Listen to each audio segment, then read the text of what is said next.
This is what I live for. Fighting your own kind. Nothing's more gratifying. The last video covered Killer 7, an enthralling tale of assassins that explores a crazy multi-layered organization which perpetuated war on humanity. Despite Suda stomping into the US with his magnum opus in 2005, he barely gave himself time to rest. Shortly after, he began a brand new project that was wildly different. In 2006, Suda started working on a project simply known as Heroes, and this was the concept video for the game itself. And it really throws its viewers for a curve. You got someone that looks like the expected protagonist, Helter Skelter. He's styling, fast, aggressive, and packing heat.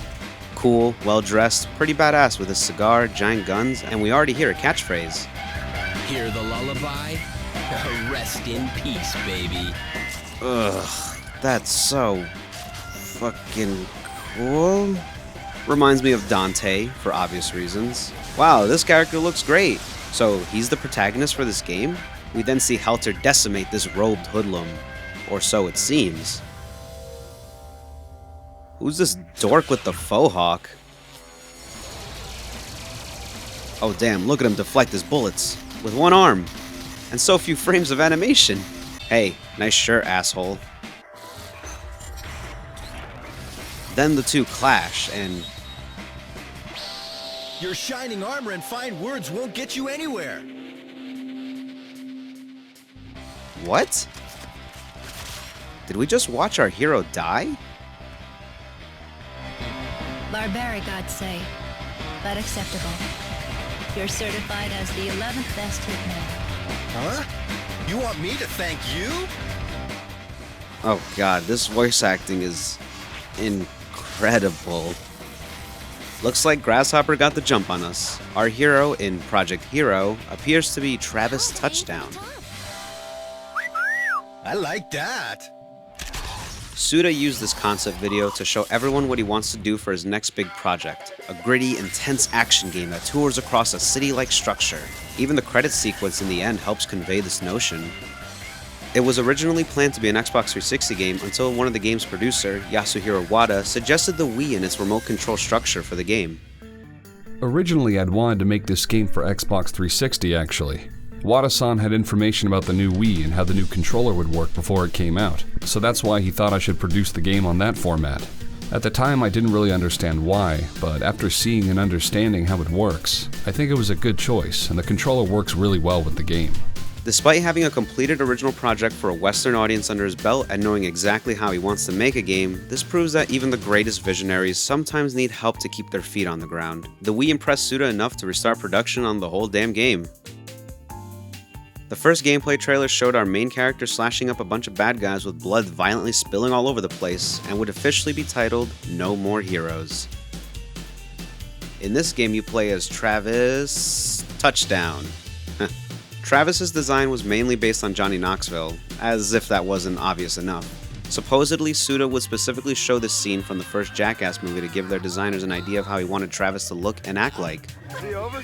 No, you're twisting him. You're fucking twisting him. For many that have played this game, one thing that most likely sticks out for them is its over-the-top gore, splitting enemies in half, blood splashing all over the place. This really struck a lot of people shocked, as if Nintendo never had super violent games on their systems, despite, you know, they pretty much have for multiple generations. Even the Wii had its good share of violent video games. Manhunt 2 was first announced for the Wii, and the console would later see gritty and gory titles exclusive to it, such as Mad World, House of the Dead Overkill, Dead Space Extraction, and Resident Evil Umbrella Chronicles along with its sequel.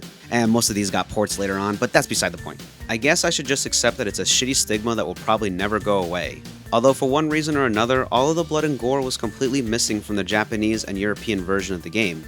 Instead of enemies splitting in half with blood shooting out like party streamers, they all just turned to ash. Yeah. I understand that Japan has severe issues when it comes to body mutilation and especially decapitation in media. I imagine Rising Star, a Japanese-based company publishing the game in Europe, caused the region to receive the censored version as well. But screw that, we're here to talk about the good old USA version. God fucking bless America. I think it's also worth noting that Suda considers the American version to be the closest to his vision. Welcome to Santa Destroy, California. Here we meet Travis, our hero, or not hero. No hero, whatever. A late 20s otaku that lives in a motel. People can do that? It's a hack and slash game where you fight through a whole mess of bad guys and take shitty side jobs to reach the top assassins of the world, who are all, at most, a bus ride away from you. Travis has hit rough times, needing money to keep living his pathetic life of video games, anime, and the cutest kitty in the world. Having nothing but his beam katana, he took a job from a mysterious woman that promised him a chance for revenge if he manages to attain the title of top assassin. The core gameplay is even more basic than other hack and slash games. Not a ton of combos or weapon variety, especially when compared to the likes of Devil May Cry and Bayonetta. But with that, the developers attempted to spice up the gameplay. There's a total of 10 stages, most featuring a unique gimmick. However, you can't just waltz right up to each assassin and cut their head off. Well, only the first one. While this adventure is kicked off with earning the 10th rank, the other 9 are all gated by individual fees. You gotta pay your dues to society before becoming number 1. You literally have to work your way to the top by performing kooky odd jobs. Do these boring menial tasks well enough and you're given the first chance to prove yourself in assassination missions. And just like in real life, you have the option to blow your hard-earned cash on stupid crap that you want, or pay for more necessary things like weapon upgrades, training sessions, or the ever-growing entry fees. This all pales in comparison to the boss fights. These assassins are easily the most memorable part of the game. It's a real shame that so many of them are cut down in their prime, never to be heard from again. The bosses bring out the best part of the story. These cutscenes serve as a direct way to highlight that character's unique philosophy and how they find meaning in life and death. Our first glimpse into the life of an assassin lies in death metal. Travis expresses how he wants all the fame, the fortune, and glamour of what he thinks it means to be a top-ranked assassin. This is paradise, the place where dreams are fulfilled. That what he is describing is paradise, but death metal, being a weary veteran killer who feels his life is over, strongly implies that the path Travis wants to endure is full of nothing but death and sorrow. This is no paradise. All right, then what is it? A place to die. Listen well, young one. The wall is high, higher than you will ever know. Ultimate sacrifice is sublime. He even so much as warns Travis to turn back while he can. I'll only say this once more. Leave here now! Perhaps not because he is confident in his ability, but because he thinks Travis will regret his decision in pursuing this life. After all, death metal clearly seems empty and hopeless of everything, including the outcome of this fight he's about to endure. To him, paradise is a place where he would be satisfied with dying. Extraordinary. The moment I've been waiting for. Here's your ticket to paradise, old man. Next is Listen to my song. The Virgin just as You walk in on him singing to a completely empty stadium, the first sign that he is a lonely person. This is further emphasized by him talking about his daughter who he hasn't seen in over a decade. Not once did my own daughter look me in the eye. Despite having a meal with his family, it didn't bring him any closer to them. It is perhaps because of what he has become that they no longer love nor respect him. Despite being one of the greatest assassins in the world, he seems unhappy and without anybody who cares for him. While he is talking about reaching a higher status and what he feels are his goals, he is coming to the realization that this does not satisfy him, because it seems he was always fighting for his family's affection, but it was all meaningless. Just listen to what he has to say about his last meal. And the food, good? Unfortunately, the atmosphere was a facade. Oh, the food tasted like blood. He realizes that no matter how much status he had or how much work he did, his family only wants him gone. Like a typical addict who's in too deep, he would gladly trade all the things he wanted for the rush of the kill. You're a junkie for blood, old man. Sadly, I can't disagree. There's only one way to live. Similar to death metal, he has accepted this lonely, deteriorating world his life has become. But opposite to him, Dr. Peace embraces it and encourages Travis to go down this dark path. People like us, we're sharks attracted to blood. You smelled blood too, didn't you? Isn't that why you're here?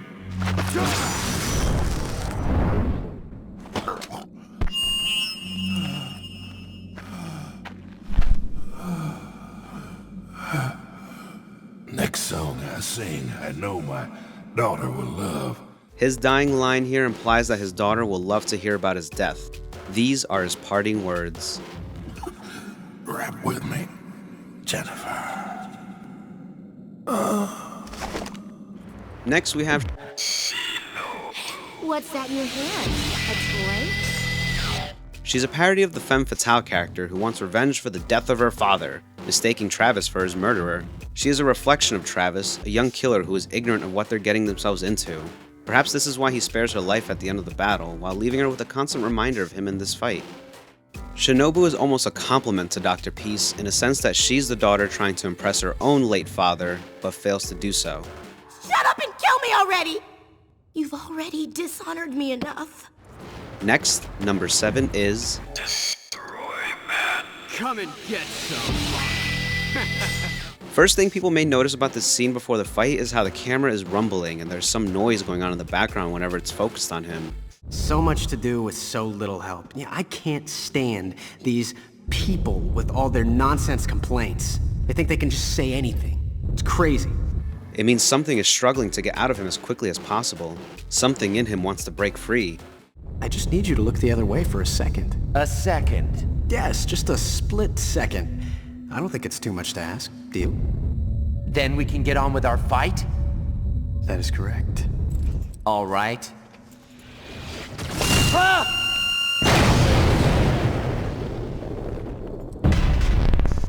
That something being his superhero persona. A lot of superheroes hide behind a mask and keep their identity a secret in order to work outside the law. Something Destroy Man and superheroes have in common is that they justify their acts of violence with the results. It's all for justice and the greater good, right? Exactly what Destroy Man is doing, only instead of fighting crime to help innocent civilians, he's killing people as a hired mercenary in order to feed his sick hunger. The innocent mailman identity he uses is just a front, it's not who he really is. Kind of like what Superman does. With superhero mythology, there's the superhero and there's the alter ego. Batman is actually Bruce Wayne, Spider-Man is actually Peter Parker. Superman didn't become Superman. Superman was born Superman. After all, Clark Kent is someone Superman made up. His alter ego is Clark Kent. What Kent wears, the glasses, the business suit, that's the costume Superman wears to blend in with us. Clark Kent is Superman's critique on the whole human race. You would have worn the costume of Arlene Plimpton, but you were born Beatrix Kiddo. Are you calling me a superhero? I'm calling you a killer. He's not a proud man either, using cowardice and deceit out of desperation for getting the upper hand, even to the bitter end. There you go!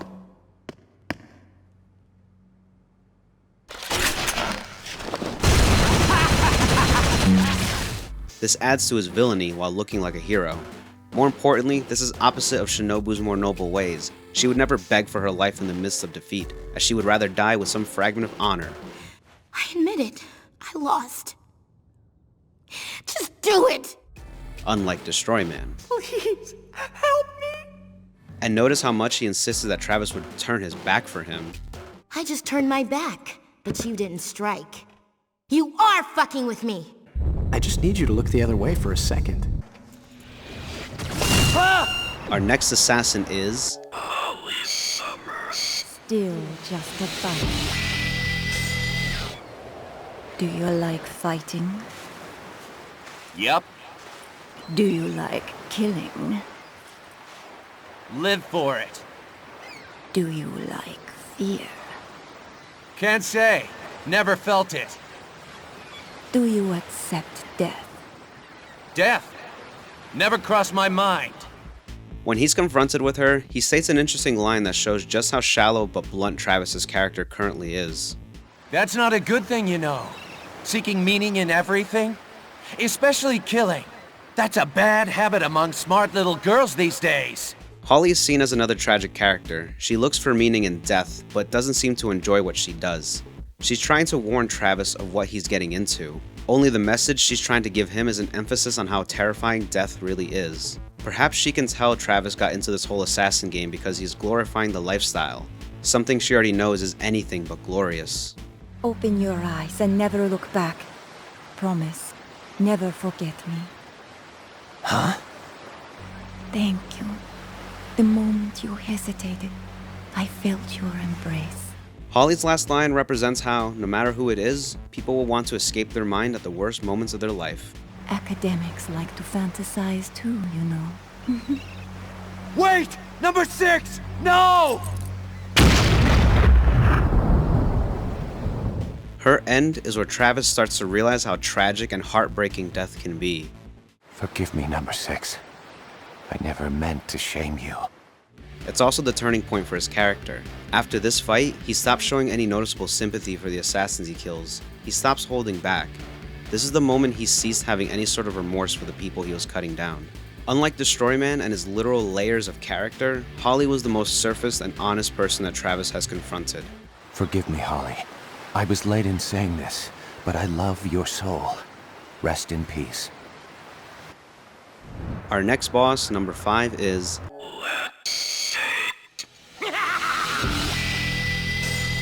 Looks like some punk who mans an earthquake machine controlled by an enormous brain that once belonged to a man known as Dr. Shake. Creative. There doesn't seem to be any real symbolism or representation in this fight, or rather lack thereof.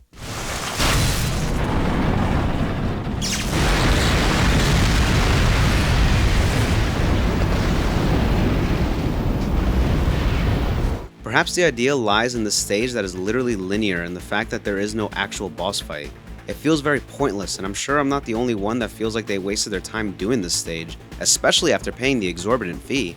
On top of that, almost as a way to emphasize how worthless this confrontation is, you barely get an idea of what kind of person Let's Shake is. Even the dialogue exchange between him and Travis has no substance. You the 5th ranked guy? Yeah! I've been waiting for you!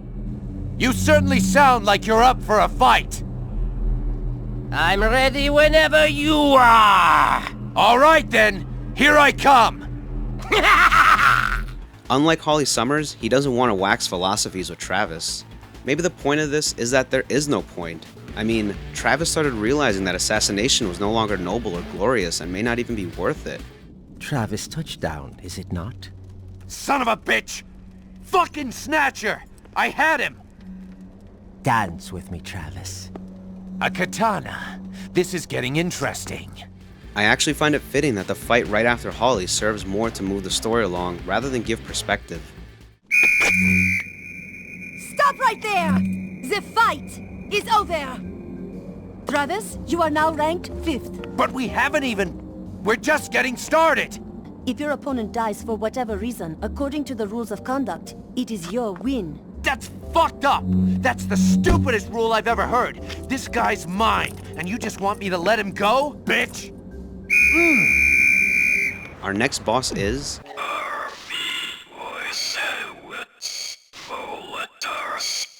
Let's see what you're made of, country boy. A magician with a very showy attitude, performing in front of a live studio audience of 2. You sometimes hear what sounds like a crowd, but nobody is rendered. The name is Travis Touchdown.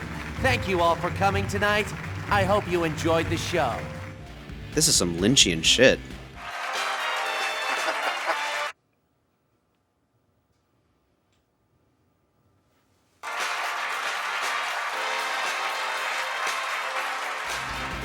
He is a satire to how fascinated people are of violence and gore, as if it's just another form of entertainment.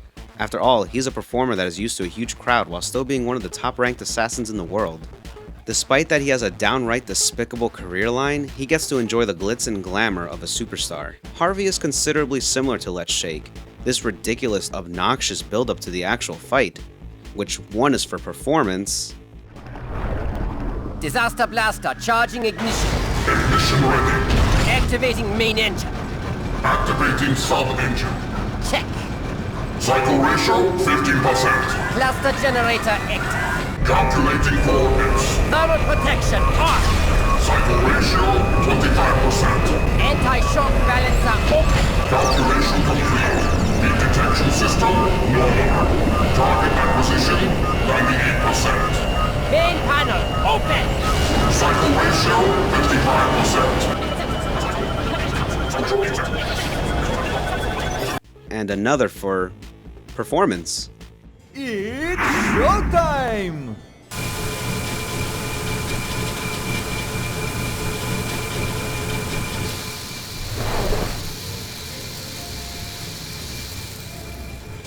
On to the grand finale!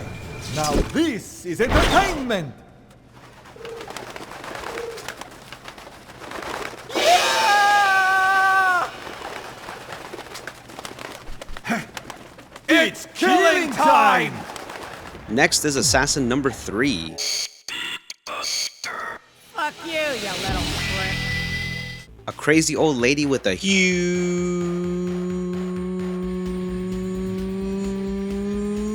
laser cannon. Unlike Harvey, she doesn't care about appearance or presentation. She just wants to shoot a giant fucking laser the size of a building directly at you. A literal straightforward means to defeating her targets. What she represents in the game seems to be the ugliness of death. Her appearance is as unwelcoming as this abandoned city, and her attitude towards Travis and Thunder Ryu further emphasizes this. Why are all men so freaking ignorant? They never learn, no matter how old they get. They never learn. Well, at first. Pretty good boy. Damn right. I'm an apprentice of the master. Thunder Ryu. He was a good man, and I hope one day you'll be as good as he was. Also note her completely black dress and hat, possibly to pay note to a common widow's appearance. Farewell. And good night.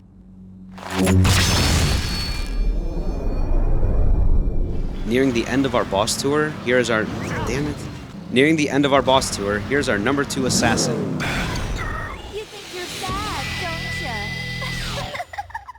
She's a Lolita who seems to enjoy drinking and dominatrix acts with her army of clones. Along with that, she sports some generic aspects of adult film actresses. The thick eyeshadow, gussied blonde hair, and noticeable cleavage. It's possible that she represents the perversion of murdering, being a cold-blooded assassin. There's also this line to consider. You have no right to look at me like that. It's just a job. The daily grind. This could be a commentary on how one would look at the idea of someone being a professional assassin, just like someone who performs in adult videos. Neither are jobs that are generally looked upon positively. It could also be a joke on the importance of the side jobs and assassin missions in the campaign itself. She could also be a representation of who Travis is becoming. Shameless, ravenous for a challenge, turning colder and darker as she progresses. I mean, just look at Bad Girl. She seems to have gone so far she has nothing but sadism and anger left in her. Unlike Speedbuster, she never lets up to show respect in the midst of her defeat. She hates Travis and wants him to lose up to her bitter end. I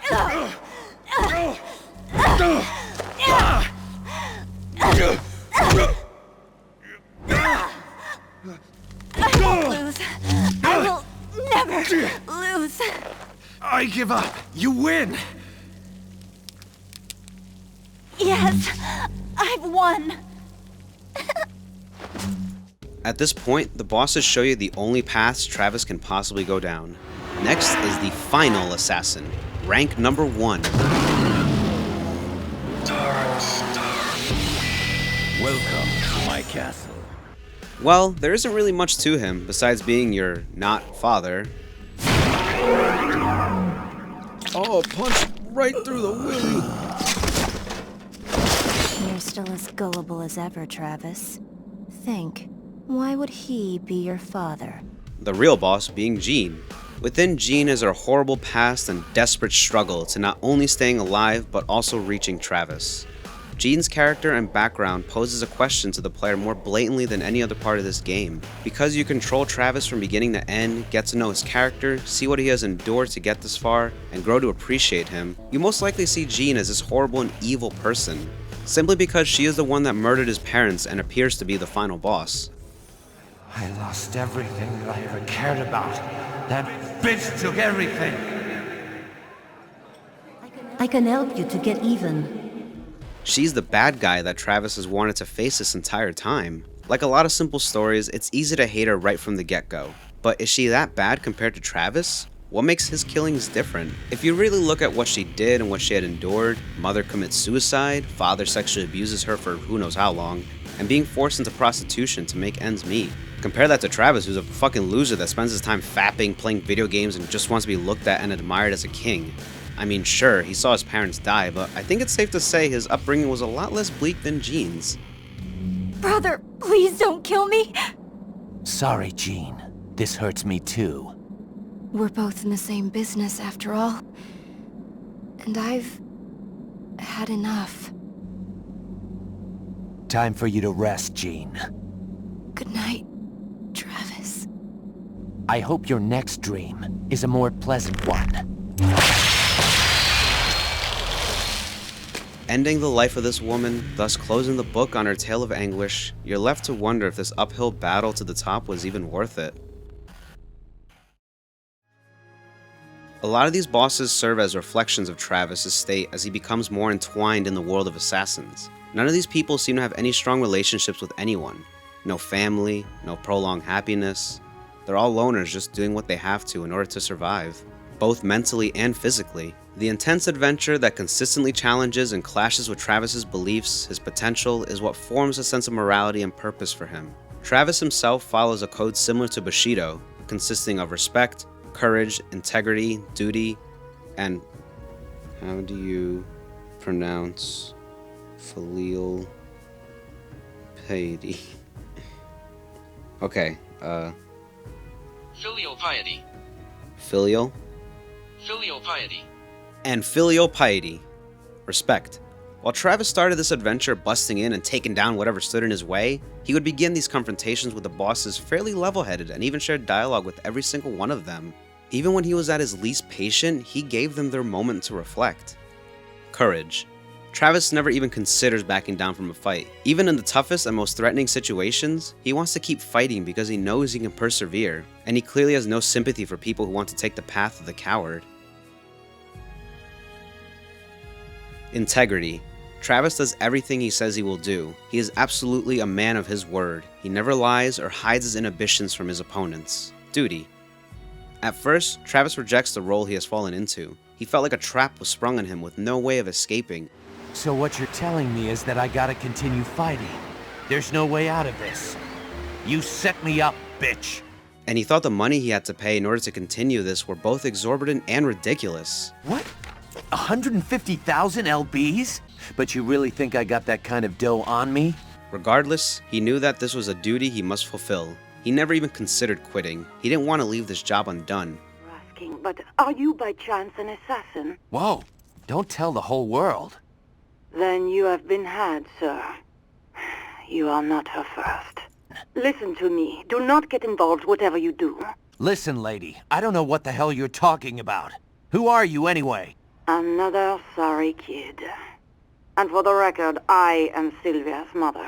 And there's no such thing as an association, or whatever you think exists. You're joking, right? Do you know how many people I've killed? She is a professional con artist. You mean a fraud? Are you telling me this was all just bullshit? Even when the veil of lies was lifted, he knew he had to finish what began on that fateful night at the rooftop. Filial piety. This is the idea of showing the utmost respect for your elders. There was nobody Travis respected more than his master, Thunder Ryu.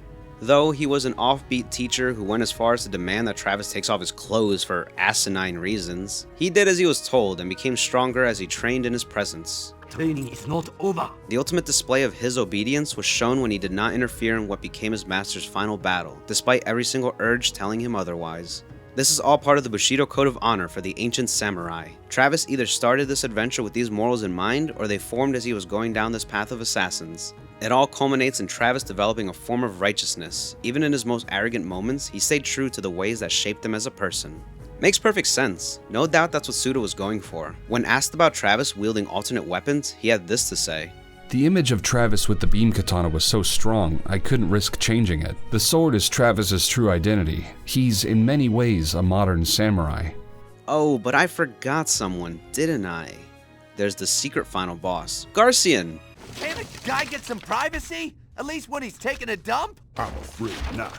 These fights don't work like that. It's time to die, Mr. First Rank. Oh, no. I mean, Henry. Yeah, Henry. Will you hurry up with that? I'll be outside. That was close. Thanks. It's harder to say what he's supposed to be. Besides representing the boss fight you were robbed of earlier, it's possible his design is supposed to be similar to Old English knights. His sporting motif being gray can be compared to the typical silver armor of a knight. His beam katana looks kinda like a broadsword, and his heavy accent. We're seeing two ideologies clashing swords. Literally, the samurai of the East and the knight of the West. I also couldn't help but notice that, as a compliment to Henry's gray motif, Travis sporting his signature red jacket reminds me of how samurai armor was commonly forged in the color red. And keep in mind, regardless that you can buy different colored jackets for Travis, when you start this confrontation with Henry, you're forced back into the default outfit, which is the red jacket. It's especially worth noting that the Bushido Code of Honor is also similar to the chivalrous ways adopted by knights in Europe back during the medieval era. Perhaps that's the significance to what Henry was alluding. But Travis, my brother, we're similar in many ways. You're right. Suddenly you being my brother doesn't sound so awkward. This is a footnote on the larger themes of East and West that seems to prevail in Suda's work. Travis is more than just a samurai. He's a lone wolf, the fusion of the Bushido Code as well as the rugged individualists that make up Westerns. The most obvious inspiration behind elements of this game is Jodorowsky's El Topo, a bizarre acid western that starts out with a lone gunman traveling across the desert in order to defeat the 4 top-ranked gunmasters. ¿Me amas? Sí. Yo no. Para que pueda amarte tienes que ser el mejor. There's only one road out of here. No turning back. En este desierto viven los 4 maestros del revólver. Tú tienes que encontrarlos y matarlos. Okay, how about this? If I become number 1, will you do it with me? Maybe. Maybe not. Come on, just once. The movie takes a real turn for the strange, but you should just check it out for yourself. As Suda has shown before, he loves the idea of clashing Eastern and Western culture into his games. There isn't possibly a more special way Suda can end his second approach towards a Western audience with 2 people representing some of the most ancient cultures of the East and the West. Let's go! So, those are all the bosses. Not the most subtle themes, but damn if they weren't worth analyzing. All of them were very unique, and a lot of them mean more to Travis's future than you might think at first. Once you experience the story, you start to understand the title a bit more. It's more than just the name of the motel, it's more than just a song title by the Stranglers. It's a reflection on Travis's character and his adventure, as well as the people he met. There's no real morality to it, no noble causes. He's killing people simply because he wants to be number 1. He isn't doing this for justice, he's doing it for himself. And sex. Simply put, there are no real heroes in this story. But I'll tell you about some heroes of mine. Sukuban NYC are heroes of fashion. Just look at how cool we look in these threads. Travis better watch out, there's a new king of stylish t-shirts in town. This shit is so out of this world that Area 51 doesn't even have this in stock. Check out their badass streetwear through the link below. Okay, back to the game now. Amongst all that there already is to analyze, there are a few things I noticed that stick out, like the airplane in this promotional image that is shared with the Flower, Sun, and Rain logo on Sylvia's underwear. Yeah, that's definitely what I noticed about this first. Perhaps just an Easter egg to the game, but Suda has considered his titles up to No More Heroes to be part of his Kill the Past series, so it's not far-fetched to think that all these games share the same universe. Another Easter egg I can't ignore is the letters Travis receives from what sounds like a professional wrestler that taught him his techniques. The end of each letter is signed MS. From what I can tell, this is most likely Mask the Smith from Killer 7, but Suda couldn't use the full name. To this day, Capcom retains all rights to the game despite doing nothing with it these past 13 years. With that said, Suda didn't want to get into any legal trouble. But true fans know what those initials really are. Continuing this thread, there was a lot of speculation when it came to this particular opponent that Henry makes quick work out of during the ending. Many claim it's supposed to be Garcian from Killer 7, but it's honestly hard to tell. Although it's worth noting, this character model is not used anywhere else. He's tall, dark, and bears a white suit. At the very least, he is likely to be Garcian in spirit. No More Heroes was an amazing experience for me. Reaching number 1 and finding that secret fight to top off this brutal campaign made it especially gratifying. I know. Too bad there won't be a sequel. The quirky side jobs, the visceral combat, and the bosses that serve as the centerpiece of this adventure. Even when you're not actively analyzing their philosophies and messages, they're still eccentric with their offbeat personalities and mannerisms. It really feels like this was their main focus in the writing, and it's no wonder why fans talk about this game's rogue gallery more than anything else. No More Heroes also approached an interesting obstacle for me, and I'd imagine others as well, in regards of utilizing the Wii Remote and its nunchuck attachment. When it came to many of the games that relied on the Wii Remote's capabilities, the controls either felt as standard as simply aiming a reticle on the screen, or a severe hindrance, notably when games demand that you shake and thrust the controller in a particular motion to perform a move that could simply be mapped to an unused button. Even worse are games that have multiple shake controls that can cause you to perform actions you didn't intend to. Among all this, there was a handful of games that utilized the Wii Remote gimmick excellently, and No More Heroes stands as one of these titles. It shines best when it comes to performing executions. Finishing your opponent off with one final swipe, or performing wrestling moves adds even more gratification to an already intense killing. Masafumi Takada also returns as composer and sound designer. Anyone that has played through the game most likely noticed how often the theme is used.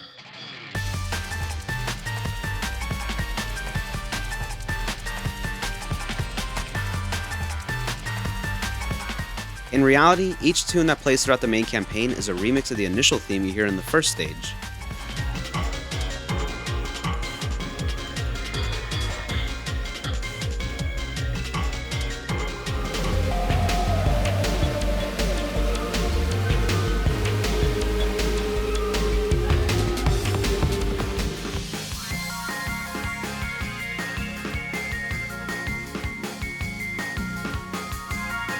Some might find this unorthodox, but it's actually been done before in more famous games, such as Super Mario World. It's almost a sign of how self-centered Travis is when he's in the heat of the mission or simply ready to kick ass.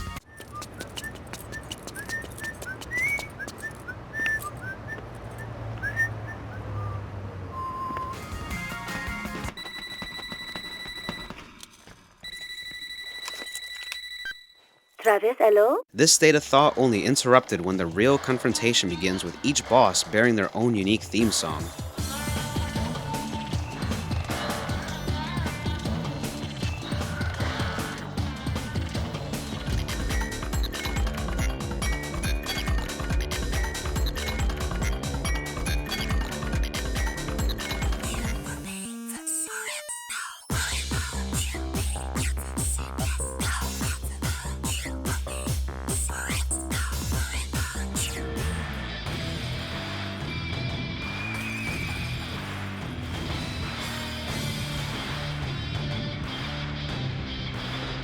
On top of that, he composed songs that fit the environment and atmosphere extremely well. Nobody can forget the bass-heavy chill when hanging out at Travis's apartment.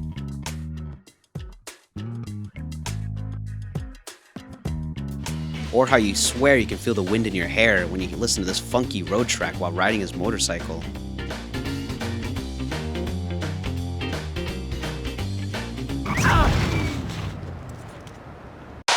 Why is this song playing everywhere?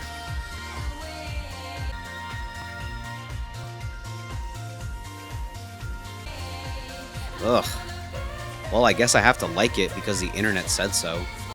Years later, the game would be ported to PlayStation 3 and Xbox 360, known as No More Heroes, Heroes Paradise.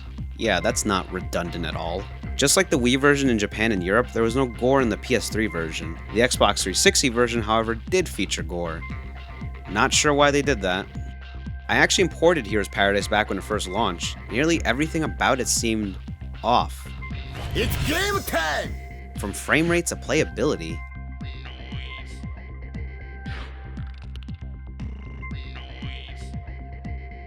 It featured new Japanese voice acting, and it was so standard that it's barely memorable.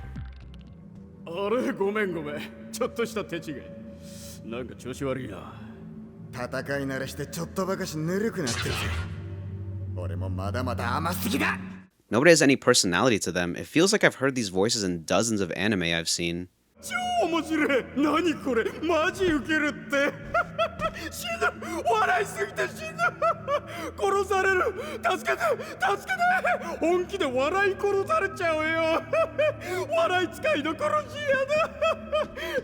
Although this port would be re-released in Japan and have its gore restored, only on PlayStation 3. This particular game would be called No More Heroes, Heroes Paradise Red Zone Edition. This Red Zone Edition would also see an overseas release for both Europe and North America. It fixed a chunk of the bugs I experienced in the first version of Heroes Paradise, and added extra content such as costumes for a lot of the female characters that are, more risque.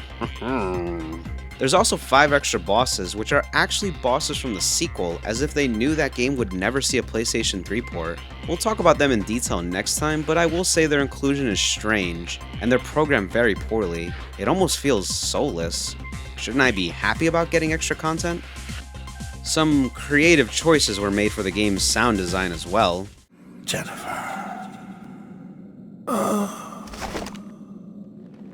Jennifer.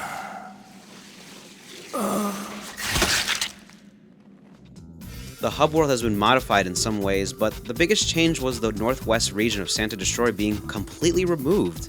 That entire industrial wing was literally taken out of the game, and all we're left with is a distant JPEG. The collectibles located in that wing were scattered about the main portion. I imagine they wanted to condense the hub world, but there were unique free missions located in that area as well, so it inadvertently reduced the amount of varying venues for the missions. It's not really a detrimental change, but I feel something is lost within that.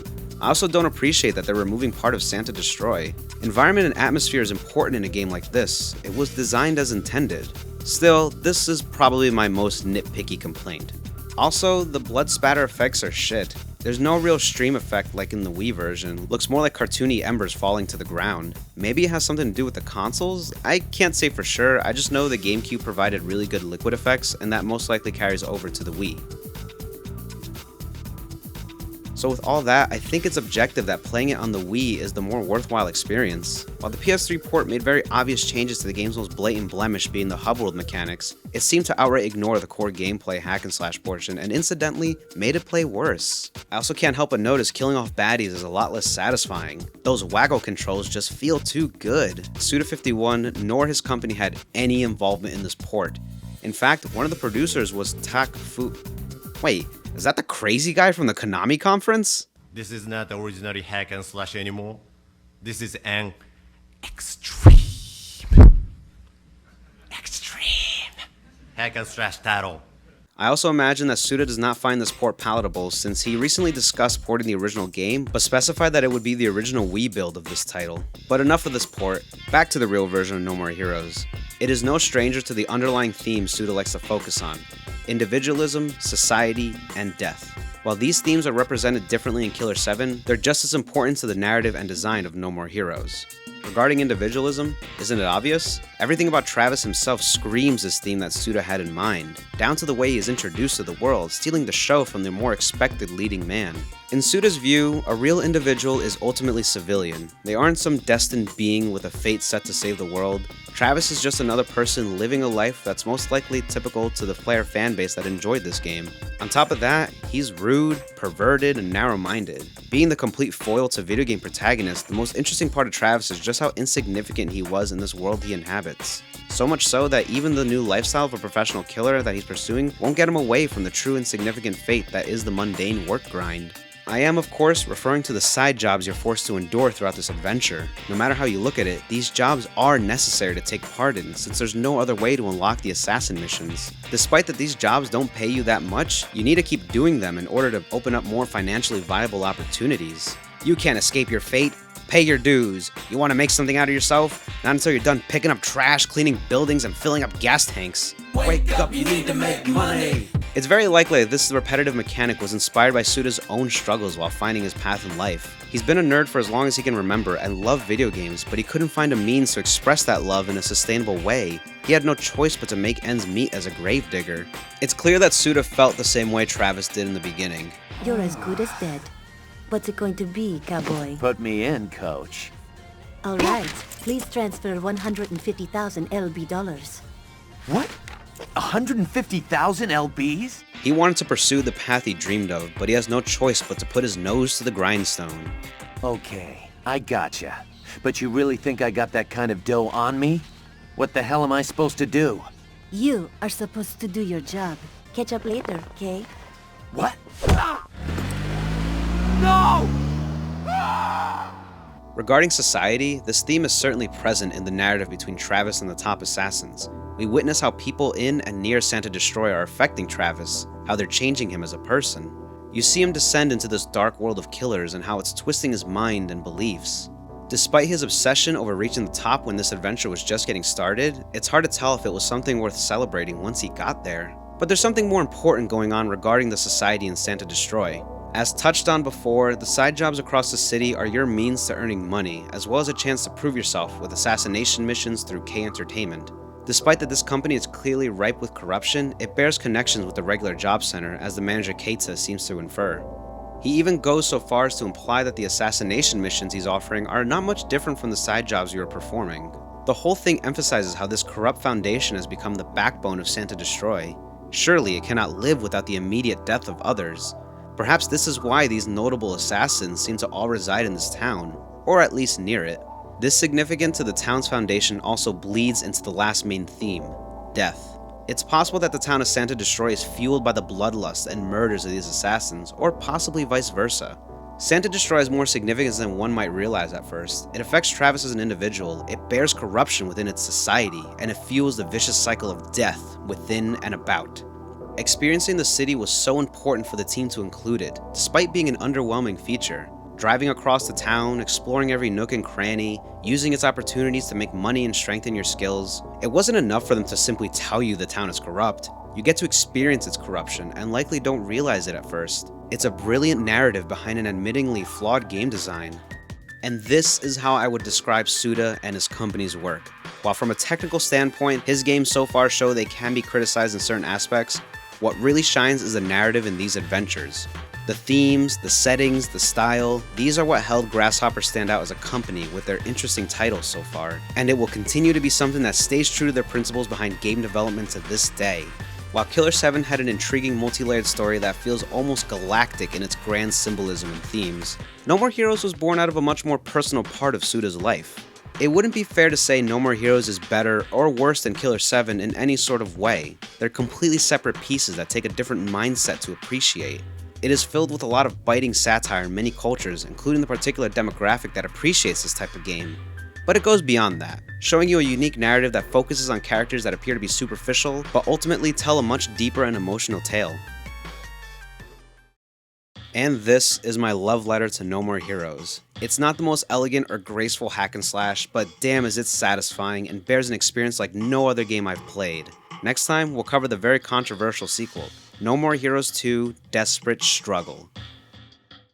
Thanks for watching. Also, while I love reading profound YouTube comments, the best way to reach me now is through a Discord server I made recently. Want to chat it up with me and other cool dudes? Join in through the link below.